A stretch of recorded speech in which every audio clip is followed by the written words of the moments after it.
Hi, all. I hope you've had a blessed day today. Tonight, we continue our countdown of the top 100 Christian films of all time. And tonight, we're at number 36. The greatest story ever told at we said 36, released in 1965. Now, I'm only going to highlight four main actors in this film.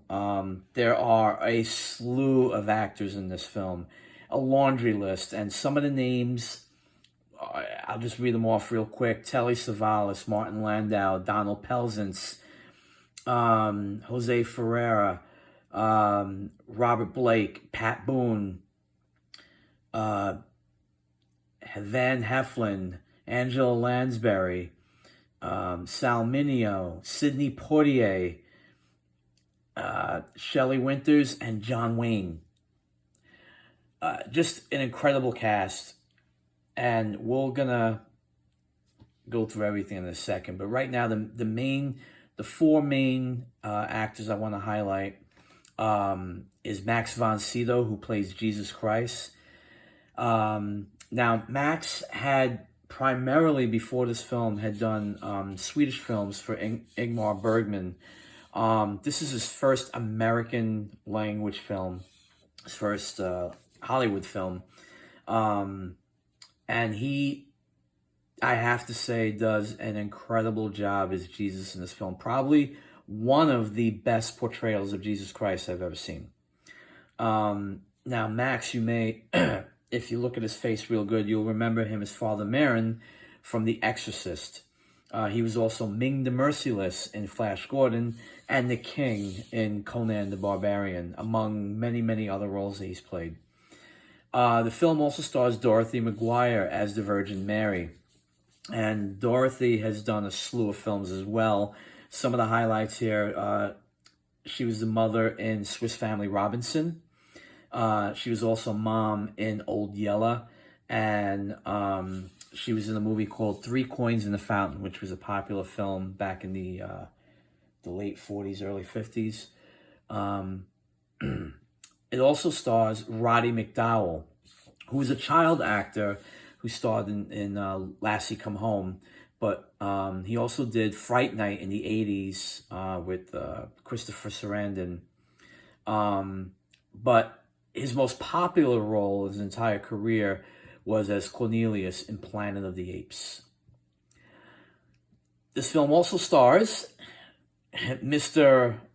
Christian movie himself, Charlton Heston, as John the Baptist.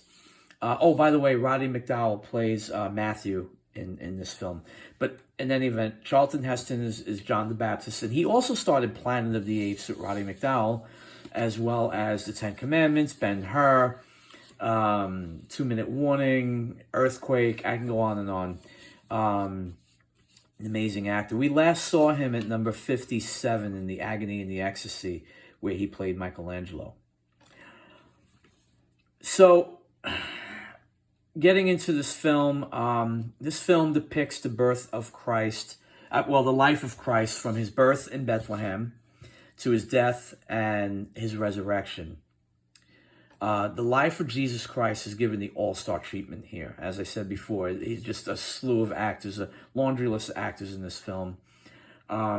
Major aspects that highlight this film of Jesus' life include the execution of all newborn males in Egypt by King Herod, Christ's baptism by John the Baptist, and the betrayal by Judas after the Last Supper that eventually leads to Christ's crucifixion and miraculous return. I cannot, I gush. I can go on for the next 20 minutes just talking about this movie. This is one of my favorite Christian films of all time. One of my favorite, not my favorite, but one of my favorites. This film was made in 1965 when the big epic storytelling Bible films of the 50s were all but gone. And this is probably the last hurrah for them. I know that this film, when it was first released, it was criticized for having all these big-name actors in the film, and they said it distracted from the actual story it was trying to tell.